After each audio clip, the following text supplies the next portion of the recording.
Welcome everyone to the new people who just joined us. Take a couple of minutes, quickly get your water, get settled for an amazing session. We're going to wait a couple more minutes before we begin.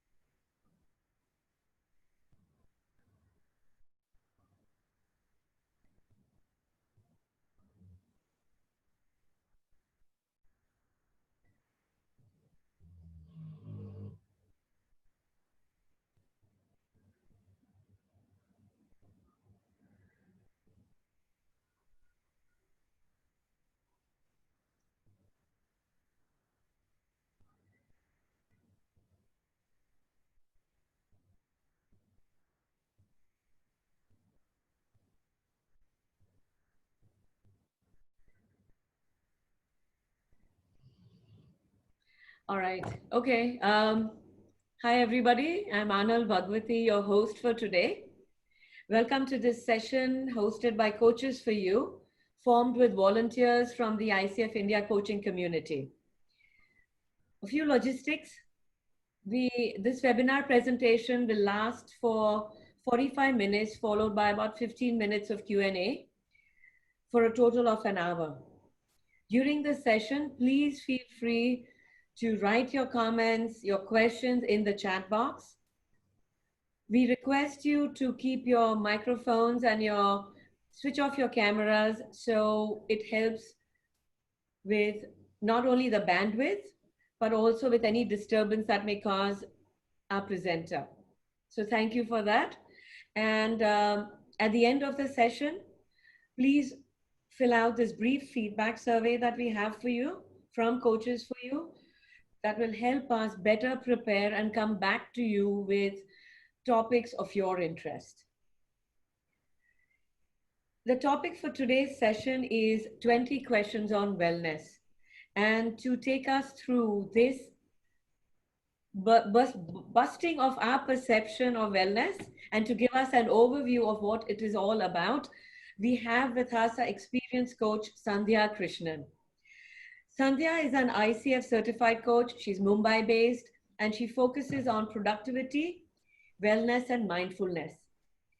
She has over 20 years of combined study of philosophy, mindfulness, and she uses these learnings to help professionals find deep purpose, drive, high productivity, contentment, and balance in their careers. She's also been trained in gimmick-free nutrition and fitness, which I think is very important for all of us, as well as the psychology and neuroscience of mind-body wellness and habit building. I'm really excited to be the host, but as well as to participate in this session today, Sandhya. And as we get ready to begin, please answer the questions in these following polls, which will help her to start and guide her through the session. Great, thank you, Anna. Are we seeing the polls first? Right, here we go.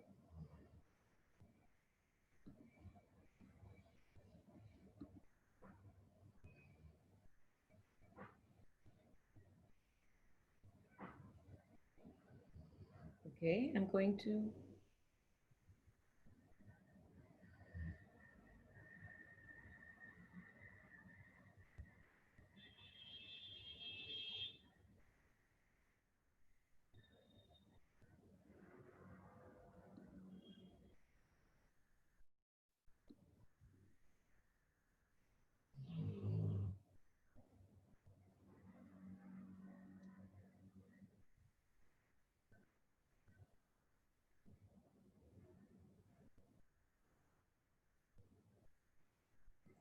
Good, encouraging to see that.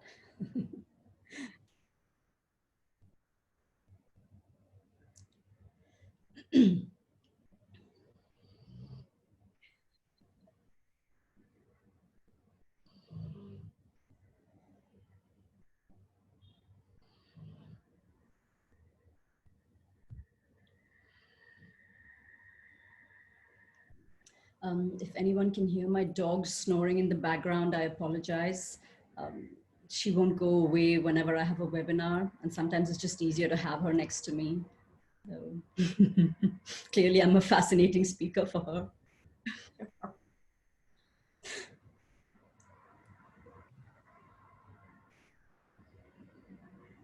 Right, a few more we got, okay. Okay.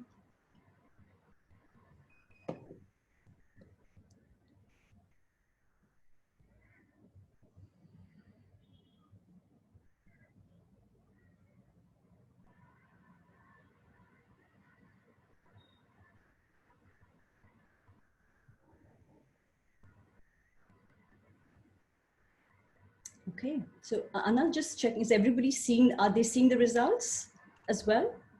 Is the, or are you going to show? No, they don't see the results, Sandhya. They don't see the results. You want me to share the results? Yeah, just checking. Yes, please, let's share it so that we all sort of walk this hour together. I would love for you to. So there we go. Okay, can you see these results? This one for everybody? Yes, we can see it. Okay, great. Okay, good. This is one. Yeah, we have like an even split almost. More people have tried dieting, more than half have. Biggest obstacle to fitness, no motivation, no time, none of the above. I want to know a little bit more about that. Health reasons, okay. We will definitely address that. What else? How healthy do you feel? More than half of us feel reasonably healthy. That's wonderful. 21% not very healthy. Okay, let's see how we can move the needle over this hour. Are we done with the polls? Do we have anything else, Rajesh? Yeah, that's it. So yeah, go ahead, Sandhya. Yeah. Okay, thank you, Coaches for You. Thank you, everybody that joined today. This was like a tough topic for me to narrow down on. As I joked, 20 questions on wellness is like this whole universe of notions and misconceptions and really struggles that each of us has, you know, and we're all so individual. I can tell you where my aha moment came. I'm going to tell you very quickly 2 aha moments that I had. One was that I was teaching one of my sons. I have 2 boys. They're now 17 and 15, but this was some time back when one of them was in grade 8, and I was reading one of their biology textbooks, and some part of sort of health and, you know, nutrition was explained there. And I was like, wow, why don't the headlines, why don't, you know, studies, why don't health gurus, fitness gurus ever talk about these basics? We've gone so granular, we've gone so hi-fi in our discussions about health, in our discussions about wellness. Have we just forgotten the basics? And my second aha moment was that I was telling the team here that I have never dieted in my life, and I don't particularly love exercise. For me, exercise has just become a habit. Somehow in college, I was always, I think I had poor body image, and I'm not a thin person by nature. I'm not one of those people who can eat everything and not become fat. By the way, that's a myth. We can talk about that later as well. But I started exercising, and when you're young, in your teens, 20s, even up to your 30s, you can get away with like eating reasonably badly and getting a little bit of exercise in. At some point, you know, the shift starts to happen. We're sitting for a lot longer. Our metabolism slowing down a little bit. Our eating habits get unhealthier. We get more stressed, less sleep. But in 2011, despite a pretty high degree of physical fitness and eating I thought well, I developed tuberculosis, very severe tuberculosis. And when I went to the chest specialist, he sort of mocked me. My weight was down to like 41 kilos or something like that then. And he mocked me and he said, oh my God, I know you society ladies, you all just do all these fad diets and you just wreck your immunity and you land up here with tuberculosis. Now, at that time, there wasn't that much awareness about TB itself. So I really didn't know anything about the disease. I certainly had no idea that society ladies were having it as well, very quietly. And it was only after that the whole Amitabh Bachchan campaign came about. But this made me furious because I was one of those people that prided myself on, you know, good eating, good exercise. and working really hard, which I thought were all good things. But it made me suddenly realize and explore this. And I realized that, there are several aspects to wellness, and while it will serve us for a time to ignore a few, pursue a few, and the proportion depending on your age and your circumstances and just luck, at some point, if you ignore any of the heads, it is going to come and hit you in one way or the other. And I think more so now than ever before, not just because of something like COVID, and we're seeing such high rates of mortality, particularly where there's another pre-existing comorbidity, which means that a person has another pre-existing condition like diabetes or obesity. The rates of death for starters, but also just how the disease itself progresses within the body is that much more serious. But also because now we have, with advances in medical science, there's nothing really that stops us from living to 90, 100, even 110. And it's really poor lifestyle that causes us to suffer for decades of our last few years. So my only point is, if we are going to live, and if science is going to miraculously keep us alive, I mean, if we are going to be able to stay alive to whatever it is, 80, 90, 100, 110, we might as well start putting the small investments in that are going to keep us self-sufficient, well, happy, and able to function in the world, and not sort of become a burden on society. Right? That was the basic premise. The points I'll be sharing are literally textbook points. It's really just to remind ourselves. We can sort of fly through the slides. I'm far more interested in understanding any kind of struggles that you may have. This is a judgment-free zone. Let us be kind and compassionate to each other. We don't need to stress ourselves any more than the outside world is already stressed. Take what you can. Go ahead and ask me any question. Nothing is taboo here. So without further ado, let's move to back to school, shall I say? All right. So here we go. 20 questions on wellness. By question 5, strictly speaking, the presentation is over.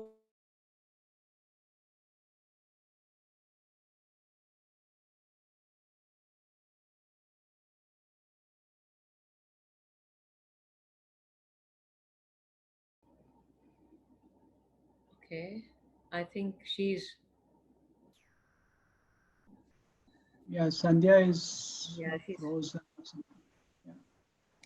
Yeah, just bear with us for a minute.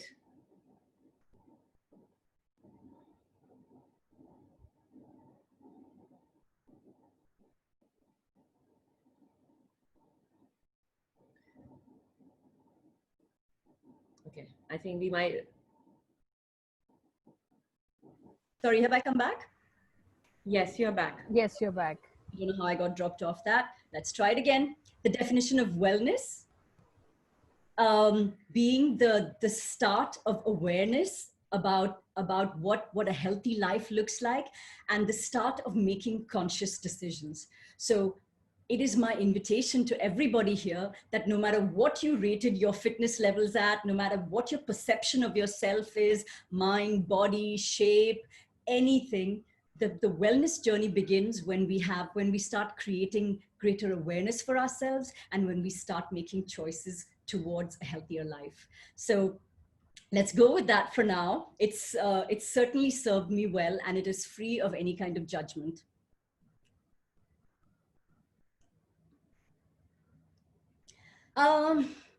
There's so many definitions of who a fit person is. This isn't something that we want to dwell on too much, because again, the science on this is now really changing. I'll tell you in simple words, we have been obsessed with our weight for decades now. Weight does play a part. Yes, our BMI, our basal metabolic index, does play a part, which is our the proportion of our weight to our height. But this obsession of overweight is quite misplaced for several reasons. One, it does very little than to serve, other than to make us feel terrible about ourselves. it keeps us obsessed. I know people that weigh themselves twice a day even, and a lot of it is really an accident of how much fluids you've consumed, whether you've been to the toilet or not, whether you've passed a bowel movement. Also, weight in itself is not necessarily proportionate to fitness. As my fitness levels, as my muscle tone improved, my weight actually went up over the course of 4 years. My weight went up by like 7 kilos. And I'm not talking about my TB years. Those, I mean, I'm putting those aside. I was down to 46, 47, which, and I'm really tiny. My height is like 5'1". But I haven't weighed myself in a few years now, but I'm guessing, and I'm about 52, 53. So yes, am I heavier than I was before? Probably. Am I fitter than I was before? Hell yeah. And this is why I'm saying that this could be a bit of a fallacy. All of these women in this picture weigh 70 kilos, but you can see that their shapes are so different. Yes, you'll see their heights are different, and therefore their BMIs are different as well. So if there's one big takeaway I would like for everybody from here, it is that let us stop obsessing about our weight. What do we start to look at instead then? The elephant in the room and why we hate talking about it. I think most of you would have guessed what that is. And that is fat. All right. Even this, I'm going to qualify. We have visions of fat that looks like this, but the fact is that fat is not the enemy. We all need fat. Our body very much can, we would die without fat. Fat is, I mean, you know, you can Google, we've all learned in school the importance of fat, but I think why fat has got, or talking about it has become so taboo is because how, again, the media perceived it, I mean, portrayed it, and also the kind of studies that happened till as late as 2013, where fat was primarily considered a cosmetic nuisance. Right? This had two adverse effects, which is that we didn't really study deeply the impact of fat on our health, and what healthy proportions were, what unhealthy fat looked like, what skinny fat looked like. And this is what I was alluding to earlier, those people that seem to be able to just eat anything and not have it show up as fat. And the worst of all, body shaming, right? And the backlash that happened to that, which was that body positivity movement. But then that also meant that we started to celebrate body shapes that were not necessarily healthy. One big question, and which people like Donald Trump love to tout, which is that can you have unhealthy levels of fat and still be healthy? In inverted commas. Short answer, no. You can tick a yes on certain metabolic conditions, which a lot of like cardiologists may use, for example, to see if you're at any kind of immediate risk for particular conditions. But long term, it does put you at a higher risk for multitudes of diseases. And your body, your bones, your structure needs to carry that much extra volume and weight, and your heart, your circulatory system does need to work that much harder. Okay, so without any kind of judgment on it, the other thing I will say is that let this be a journey for each of us. We would love to look at somebody else and say, you know what, I would love for them to lose weight. In my experience, and I have never as a coach suggested that to somebody, the awareness has to come from the person. And the best way to make change around you is, as Mahatma Gandhi said, to be the change. Once you start living healthier, eating healthier, and following all the other aspects of wellness, it does have a trickle-down effect. And you'll see before the end of this presentation how that really works. Again, basic, simple school question. What is the real path to health? It's what we've learned all along. 80% of your fitness comes from the food that you're eating. You are what you eat. In philosophy, we even say that you eat your thoughts, and that everything that you eat makes up who you are. Psychologists love to say that everything psychological is biological. We'll see more of that later as well. Exercise, Again, we'll demystify this later in the session. But if anybody thought that you can just do a keto diet or a Palm Beach diet or sorry, South Beach diet and not get exercise, it is the success rate on that is about 1%, if you need a statistic. And I think we also know the impact of the number of hours that we're sitting for, our sedentary lifestyles. I don't need to go into that. Sleep. If you needed food and movement to stay awake, sleep is the next big thing. We are dying because of lack of sleep as a population.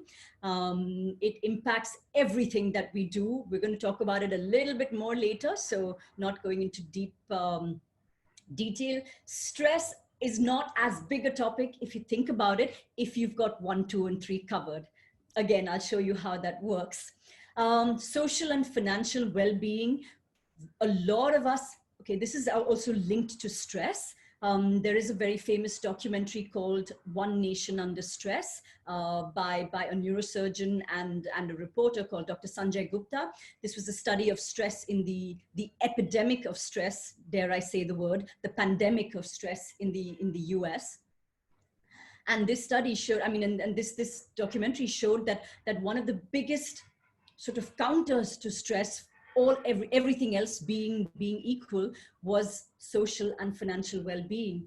Now, very simply put, what makes us stressed out is having uncertainty of outcomes, is feeling threatened in different ways, and these two go a long way to sort of balance that out. And finally, emotional and spiritual well-being, right? There's fabulous, groundbreaking neuroscience studies on how our emotions are actually created. I'm so excited to share that with you. A spiritual well-being, and by that I mean any kind of contemplative practice, right?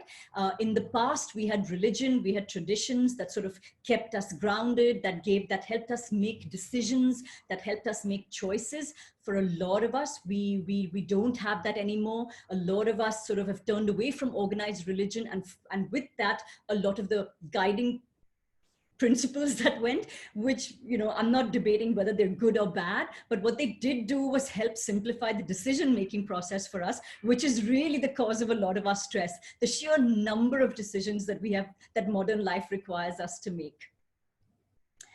I love this quote because this is really the basis of every kind of wellness. Good health is not something we can buy. It can be an extremely valuable savings account. And that is what every aspect is. Think of our relationships, think of our health, think of exercise, sleep as a savings account. Every day we need to put little deposits into it. There's no one big jackpot that we're going to hit that's going to make us a millionaire overnight. The only thing that works in the long run is your regular deposits that you make. If you could take just this one sentence away, you're done. Literally, that's all the whole wellness journey needs to be. But since we know these things and find them so hard to follow anyway, I thought we could go into some of the fun aspects of how the media and popular science befuddles us and keeps us confused and makes a lot of money out of us as well. If I had to talk about the only thing that meta-analyses of studies, that means like a study of multiple number of studies. I'm going to say a very quick sort of aside on science and studies. Both are like much misused words. The scientific method has got a lot of rigors. Any science student would know what all it involves, you know, making a hypothesis based on observations, going and testing the hypothesis under certain conditions. You need to have several controls. You know, you need to be double blind. That means the interviewee and the interviewer both need to not know what the hoped for outcome is. And a study needs to be peer reviewed. Now, what happens is that some researchers will do a study with some conditions met, other conditions not met. They get very excited if they see some results. If the results are sort of tepid, they'll sort of encourage their interviewees to give responses that at least nudge a result in the positive or in the direction that confirms their hypotheses.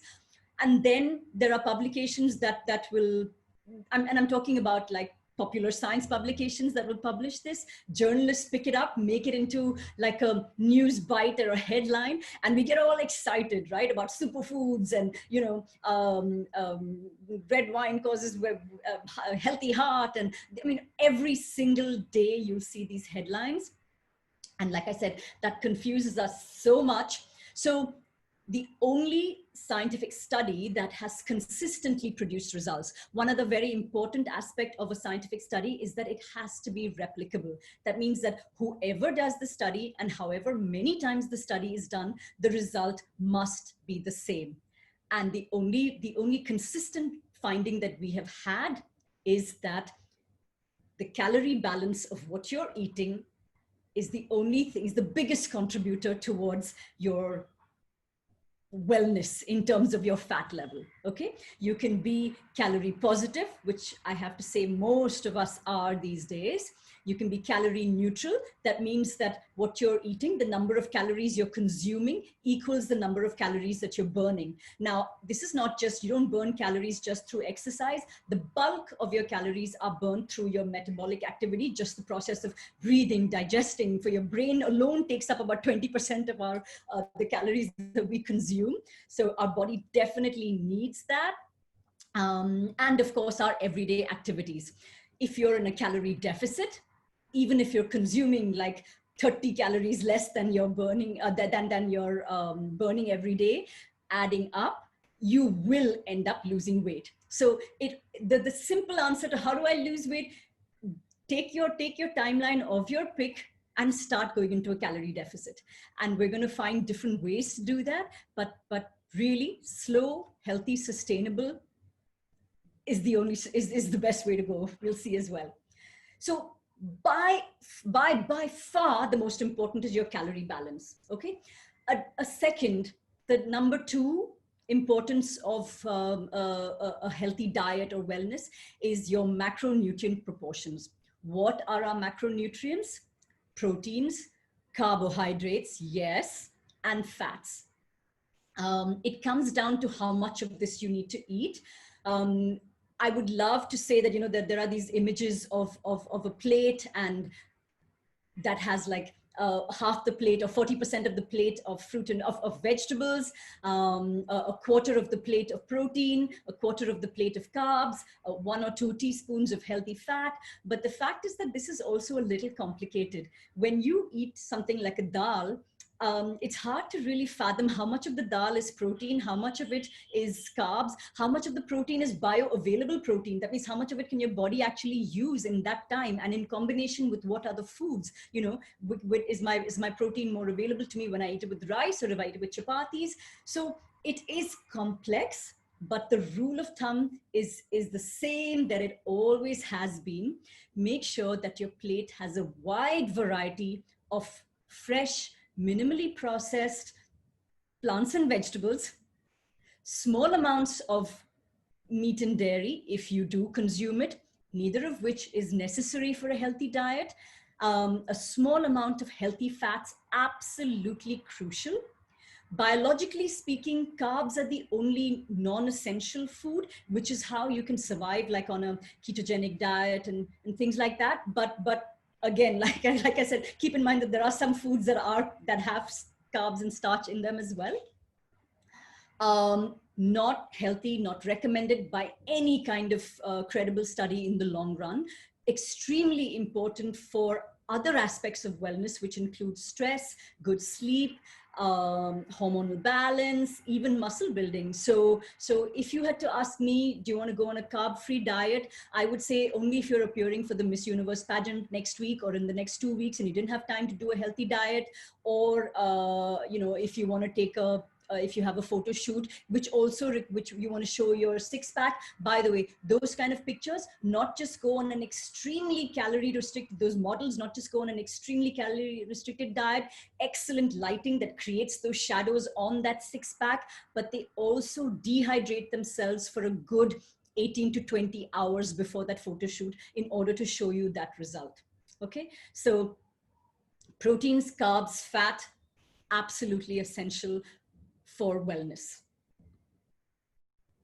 But where is the money to be made?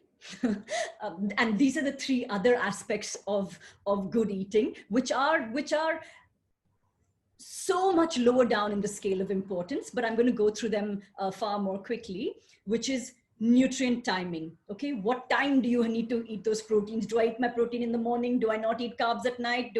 All of these questions come like a distant third after the question of, are you in a calorie deficit? Are you in calorie positive? Are you calorie neutral?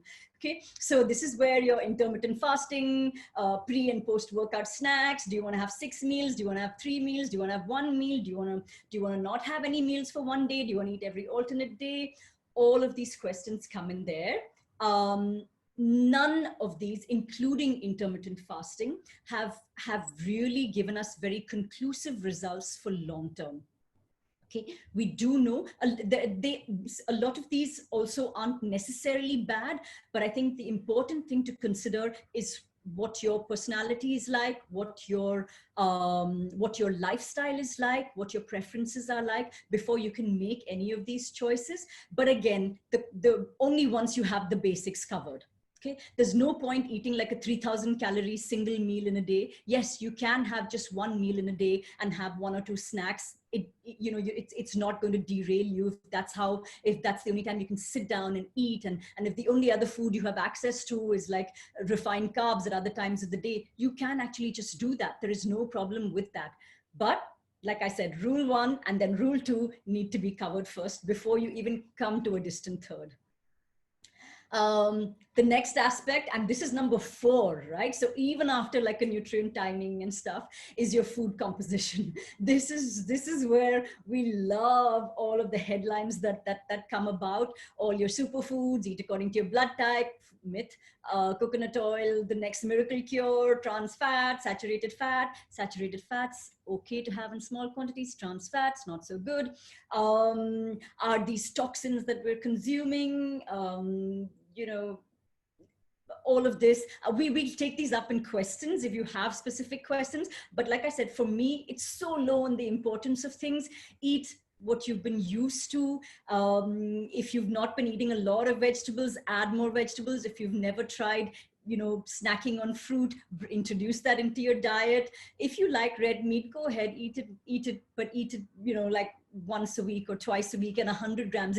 It's a side dish. It's not your main meal. So this whole Western notion of like the protein being the main part of the meal and vegetables being a side dish, that's the sort of mindset that we need to move away from. And there are several books and documentaries. One of the fabulous writers in this space is Michael Pollan, Pollan. He also has a documentary on Netflix. I think it's called Salt, Fat, Acid, Heat, if I'm not mistaken. But he has a wonderful book, as he's got several books on demystifying food. His rule of thumb is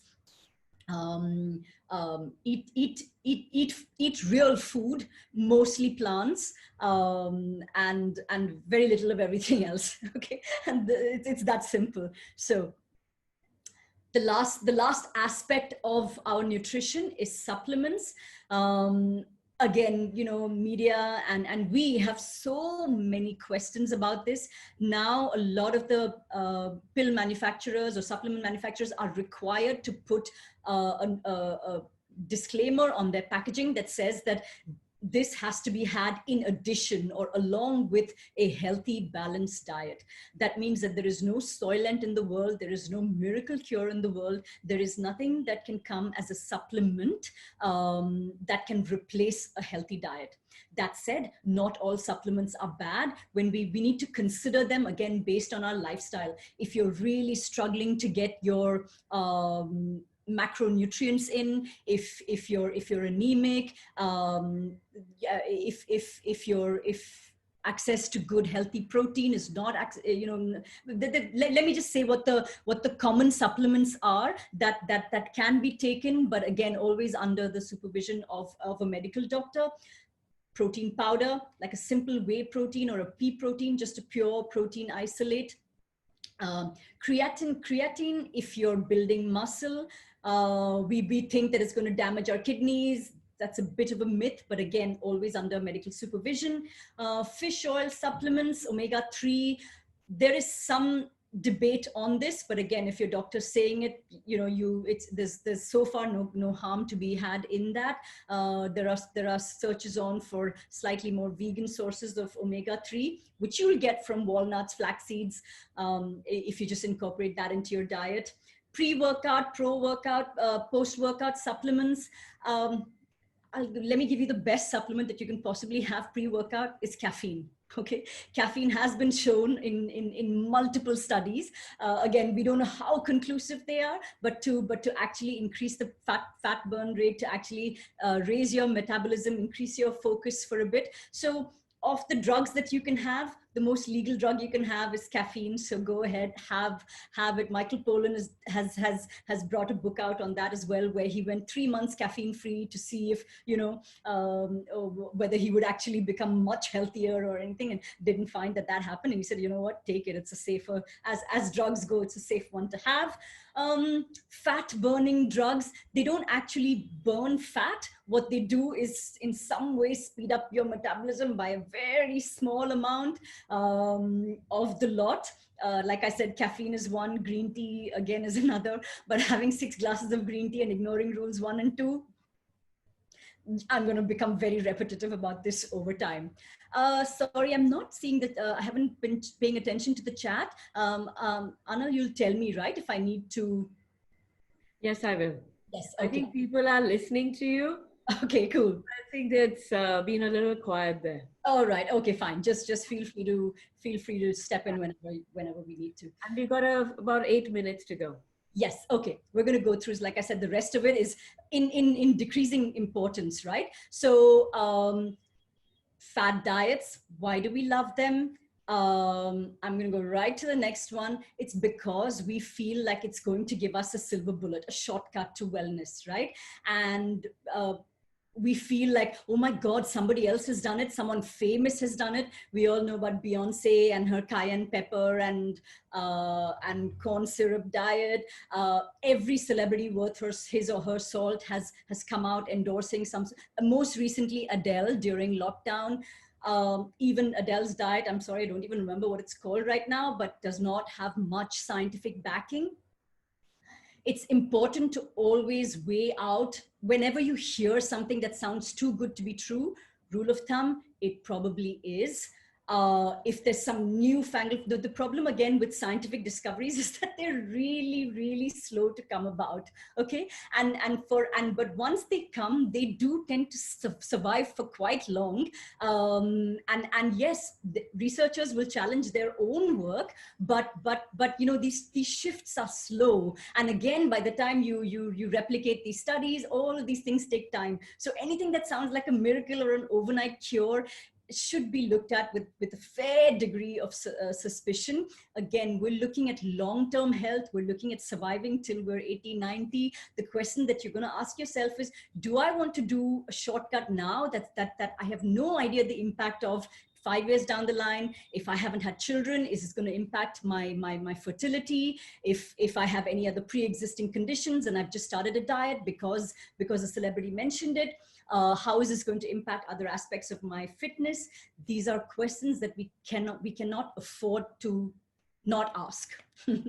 So how to catch a scam diet? Like I said, don't go by the celebrity and look out for these sort of trigger words: easy, miracle, detox, cleanse. All these are sort of triggers to tell you that there is something a little suspicious, especially if it's also accompanied by something that you need to buy or something that you need to import from very far away.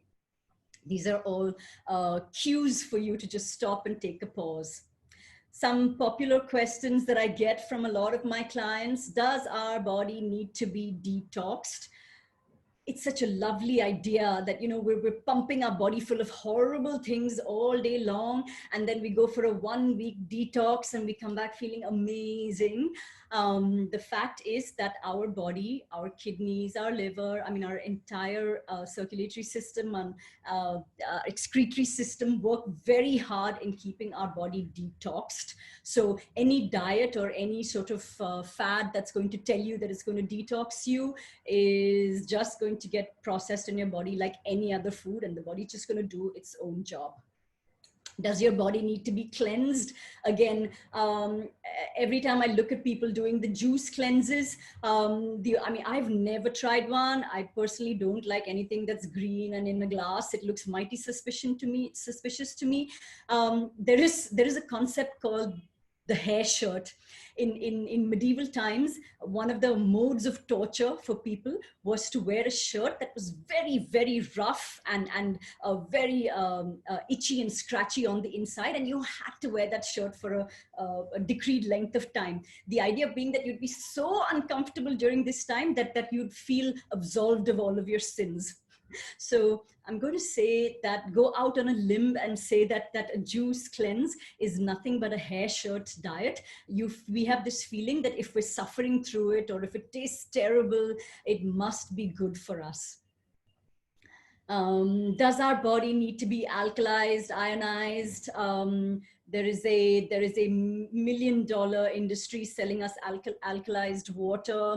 My LinkedIn is full of requests from people asking me to sell these products and to endorse these products because I show up as a wellness coach. The only really conclusive studies that we found with alkanizing is that it helps with heartburn. But rather than buying a machine that costs 4 lakhs to alkalize your water, you could just take an antacid.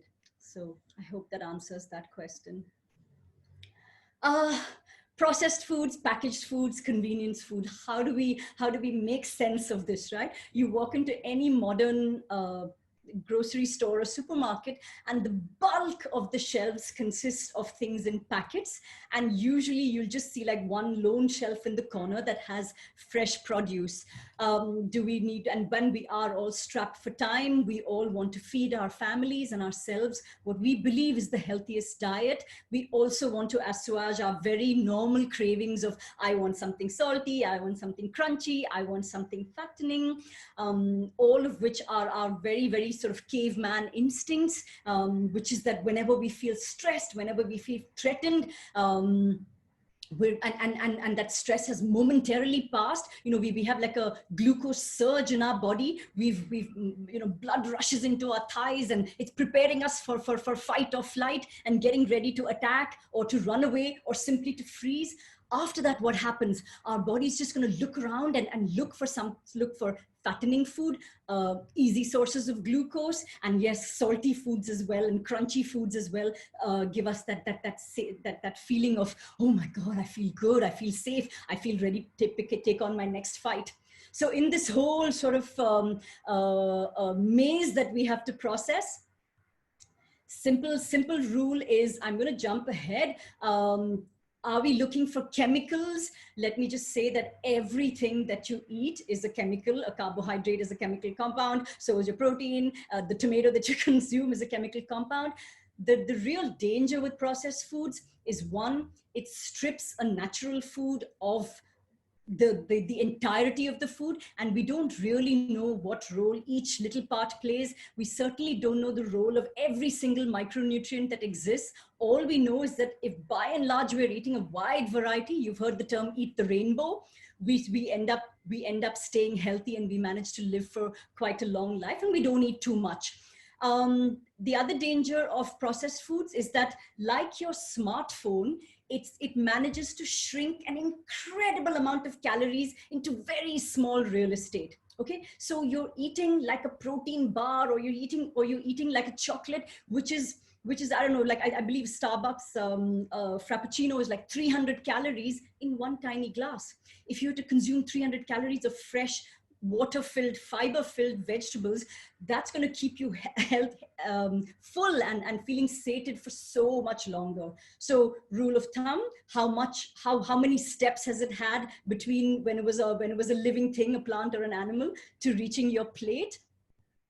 Yes, there are preservatives that we know are unhealthy in small quantities. Yes, it's perfectly okay to have packaged food that is like cut vegetables, that's freeze dried. They're almost as healthy. Canned fruit and vegetables, provided they're not preserved in like brine or oil or sugar syrup. Yes. Does science have a wonder drug? Yes, it does, and that is called sleep. If there is one thing that balances out our fitness, our stress levels, it is sleep. Exercise contributes between 10 to 30% max of our weight loss.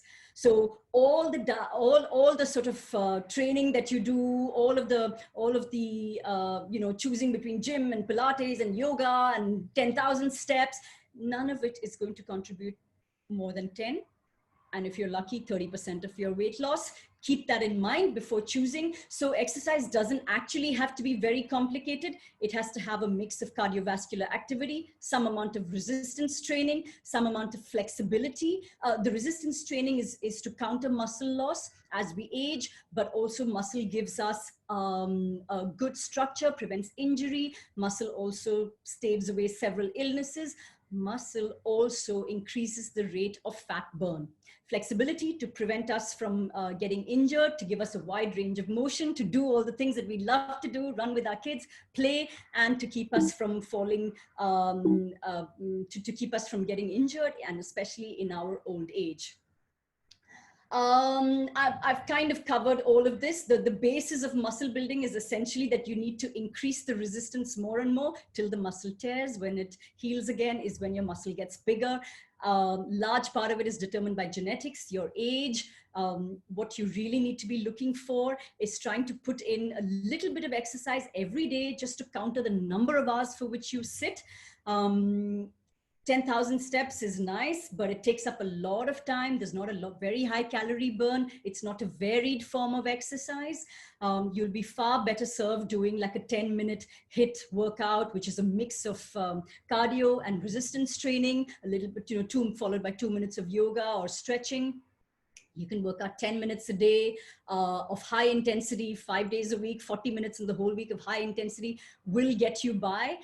Again, it all depends on your starting point, your goals, and your overall fitness. As varied as you can keep it, the better off you are. I'm going to talk about motivations, emotions, and stress together, really, because this is where neuroscience has really changed things for us. We always assumed that our emotions were ingrained within us, but there's a wonderful book that I often refer to. It's called How Emotions Are Made, and the neuroscientist and psychotherapist that wrote this book, Dr. Lisa Feldman Barrett, her research shows that we actually create these emotions. Emotions are predictions based on certain inherent affects that we have within us. And those affects are just calm, agitation, pleasure, displeasure. So even something like pain is actually a creation. It's a prediction of our brain based on our past experience, based on our socialization. So never before in the history of mankind has the sort of barrier between the mind and body become as porous as we know that now. So even something as simple as a hormonal imbalance is literally just everyday disturbances in your body that have added up to create this imbalance. So if you the psychologists love to call disease dis-ease. When there is something that is out of balance in your body, Ayurveda says the same, and we're back full circle on that. It's really what disease is, and once you've got the first three managed, and the rest falls into place so much more for that. So if you I'm going to start taking some questions right now so that we can make this conversation more relevant. Have I reached question 20? The last question I'll end on. How about that? Do supplements relate to weight gain, good or bad? Elishaba, I will say that it's far easier and so much more fun to go on a calorie positive diet. You know, you can have a lot of good fats like nuts, and I mean, I'm not saying chomp on wafers, but there's so many good fat foods and high protein foods that you can use to build. You're going to have to take your doctor's advice on that. I would not, I would say it would come a distant second or a third to going on a calorie positive diet itself. Milk contains hormones, so it creates conflict in our body. Yes, there are some documentaries. Again, a documentary is a study. It is an opinion. I will urge you to take that with a pinch of salt. What the health, the game changers. I personally eat plant-based, which is that I don't eat foods of animal origin. No eggs, no dairy, no meat, and also no honey, no ghee. But you know, when you're eating plant, and I have, touch wood, I mean, I'm 45. My medical reports show me as having the body of an 18-year-old. So I've been told. I certainly don't feel like it most of the time, but yes, can a plant-based diet be healthy? Science now has shown that it has. Make your pick. It's not a judgment call at all. But yes, milk does have a lot of hormones in it. It is not necessary to raise children. That is one of those sort of urban myths that the US FDA, sort of one of the lobbyists, the lobby groups of the Agriculture Association created. I never gave my kids milk. My pediatrician somehow never said that it was important, so I didn't. They've grown up just fine. But again, equally not. So, you know, suspect is just individual case studies. So yes. Kushwant Singh, the famous journalist, suggested a peg of whiskey a day for longevity. It induces sleep and relaxation. The best medicine. Any comments? The best medicine for sleep is really a healthy diet and good exercise, which is going to tire you out, and a stress-free mind. You are going to sleep like a log. By all means, if you're going to consume alcohol, I will say, ask yourself a few of these questions, right? Like a glass of wine is about 70 calories. I don't know how much a whiskey is. It's about the same, but then if you're going to add Coke to it, do the math on that. That's 4 more or 8 more teaspoons of sugar that are going to go in. If you have one of the discussions I have with some of my clients is mindful drinking, right? How do you go to a party and nurse one drink and enjoy it and not feel the need to have 4 drinks or 5 drinks or 6 drinks? So no judgment at all on alcohol. Do I have? Yes, I have the occasional drink as well. I have a little bit of everything, I think. It's knowing where you are, what you need to get to. And I will say this, that if you've had unhealthy habits for 30 years, my invitation is, think about the rule of thumb is that something's got to give. You're going to have to let a little something go in order to gain something, right? There is going to be a bit of a deficit. It doesn't have to pinch you. So if you are going to have that drink, then maybe you let the dessert go. If you are going to have the little bit, if you are craving dessert, maybe you'll have 4 spoons rather than having the entire slice, or indeed the entire pastry or cake or whatever it is. The next time you order a pizza, I had a client who said that, you know, once a week I have a pizza. I have a cheat day in which I eat whatever I want. Our body cannot process information like that. It certainly cannot process that sugar overload like that.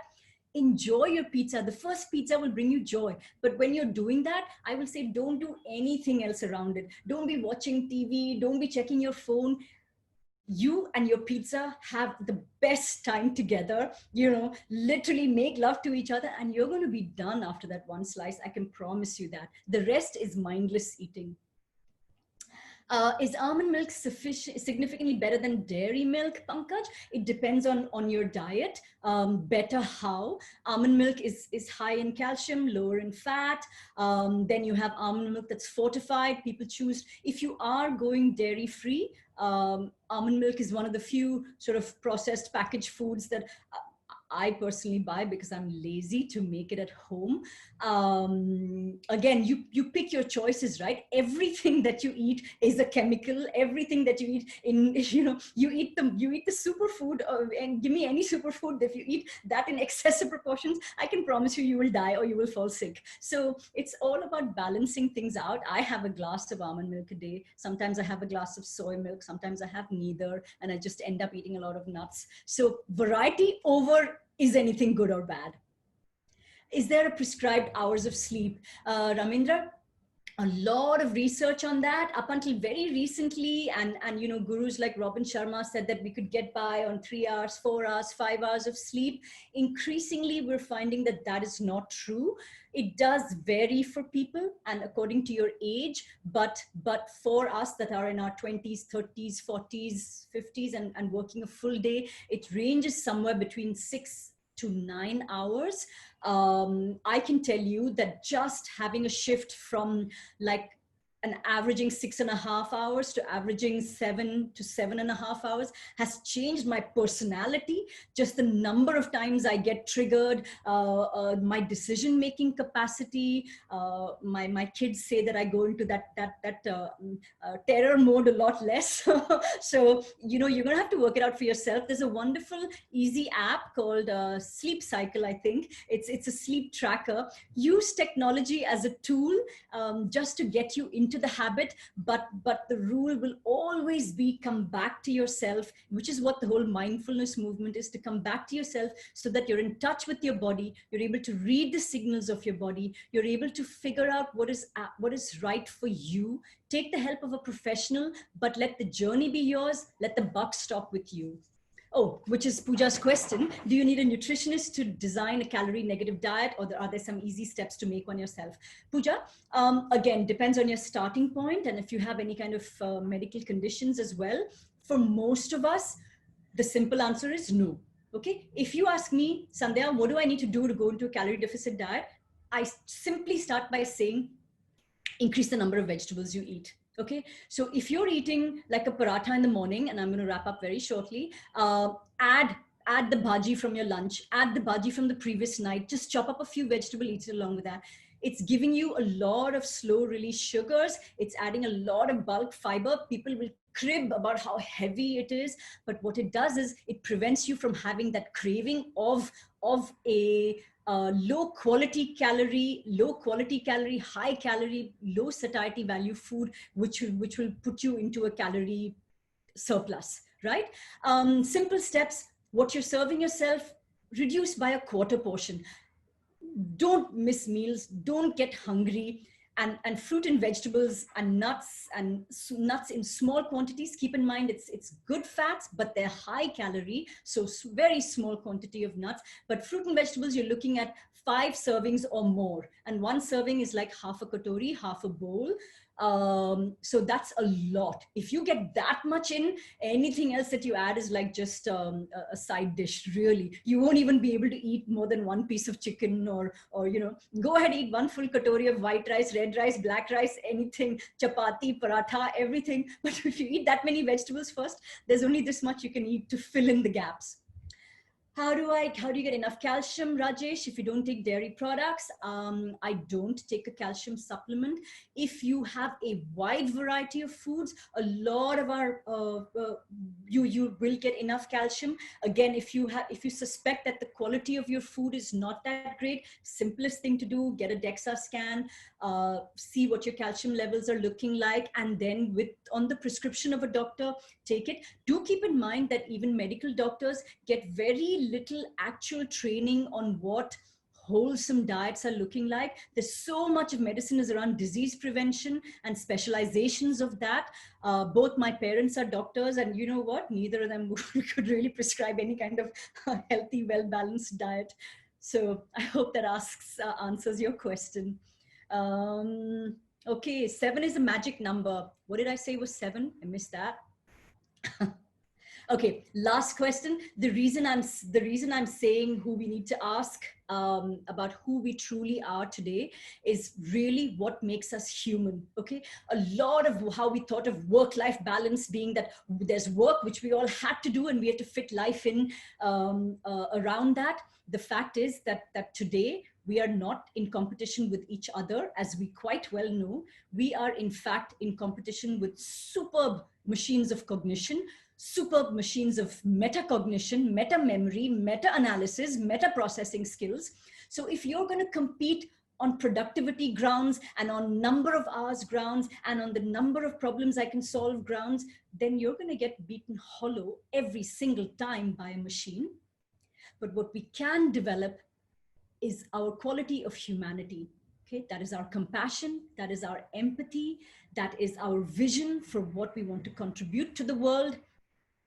And we redefine who we are as humans. It's no longer work-life balance, it's simply life balance. Thank you, everybody. Anna, can I take this last question, or are we out of time? No, please do. Okay. Please, absolutely. That to reduce weight, one should stop eating chapatis, rice, and take chilla. Is buttermilk good for the body?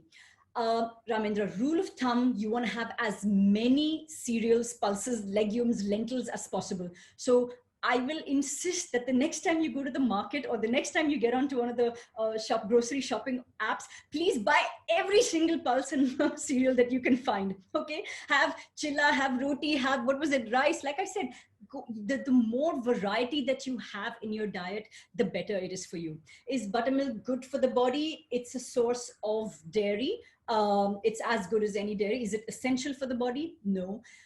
I'm going to say something. This whole concept of heating and cooling foods is unfortunately not substantiated by science. Eating a heaty food is not going to make you angry like a tiger. Eating a cooling food is not going to make you calm like a yogi.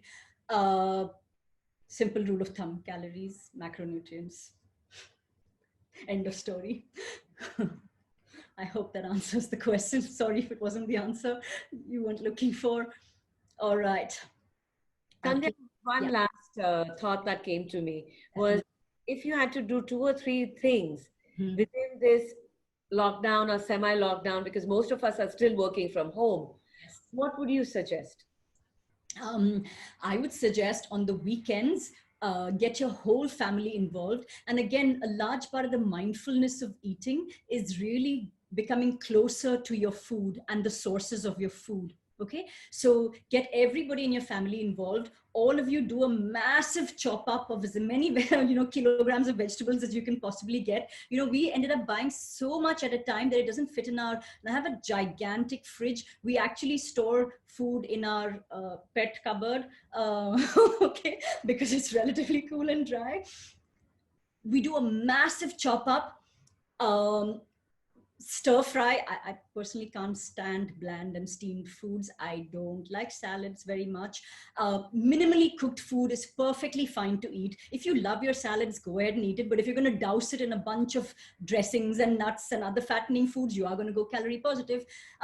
Do a massive chop. Make it how you like. The simplest way of preparing vegetables is like a stir fry. Add a lot of spices and condiments, garlic, turmeric. There you have 2 superfoods right there. But umami, mushrooms bring umami, bring in flavors of acidity, bring in a little bit of salt. Salt is not the enemy. It does cause greater cravings. There are certain medical conditions in which salt is not that great. It does cause water retention, but otherwise not the enemy. A little bit. You don't need to add sugar to anything. You don't need to add salt to anything. You're not going to die if you don't add table salt to any of your foods, unless you have some sort of sodium calcium imbalance. Cook it all up while it's hot. Just put it into different dabbas, put it into the freezer. Okay, make up a whole bunch of steamed chicken, grilled chicken, whatever, chop it up, put it into, so that during the week, you literally have to cook your rice, make your dal, and you'll have your massive vegetable serving, which should really make up the bulk of your food. Okay, and get kids involved. They're like pros of YouTube videos and things like that. Get them involved in this. The simple difference between eating an apple that has been served to you, that has been skinned and chopped, versus going to the fridge, taking an apple out, looking at it whole, thinking for a minute about what that that journey of that apple has been cutting it, sitting down, just enjoying the taste and flavors of the apple. Not only will you end up burning far more calories doing all of that, eating a lot more of the roughage, but it will also be a meditation in itself. So Thank you. Is rock salt better than commercially available salt? Ramya, if by that you mean the black kala namak, not very conclusive in terms of studies. I'd say go by your taste. There is a huge fad of Himalayan pink salt. What I will say is that when your rock is crystalline, when you have it in the shaker, or if you need to pound it, what you can do is, if you put your salt on the top of your food, what it will do is, when you eat your food, you'll get like hits of that salt, which all of us little monkeys love, and you'll end up eating so much less salt than if the salt was simply melted away into your food when it's in really tiny granules. So between the two, I would say eat granules, and if you love the feeling of having a pink salt, by all means do that. If you want to put a little bit of kala namak on your food, put it on top of your food, is all I will say. Dairy products have no real added advantage to health, not even to children. Ramendra, yes, I addressed that question. Not at all required. Like I said, this was a massive lobby by certain vested interests. And of course, there's a huge dairy industry that would go kaput. The fact of the matter is, milk is food that is meant to make a baby cow a big cow. Okay, so a baby human, if it needed food, if it needed that particular food, then we would be milk producers for all of our lives. All right, Sandhya, I'm going to put up our feedback poll now. I really want to thank you. I think this is very interesting. Thank you to the audience for being here, for the questions, for enlightening all of us. So thank you once again. To the audience, our next webinar is coming up on the 17th of July at 4 p.m. with Master Coach Ujjwal Booch on Mastering Conversations. So look out for the email and look out for the details. Don't forget to sign up. Please go to our website, www.CoachesForYou.in, and register for all future webinars. There are exciting events out there. We have articles, we have blogs. Please sign up for a free coaching session and discover the magic of coaching from, one of us experienced coaches. A lot more offerings are there. Thank you once again for your participation. We really appreciate it. Thank you, everybody. Thank you for your patience. Thank you for your participation and questions. Be well. Remember the rules of thumb. That's it. Thank you. Goodbye.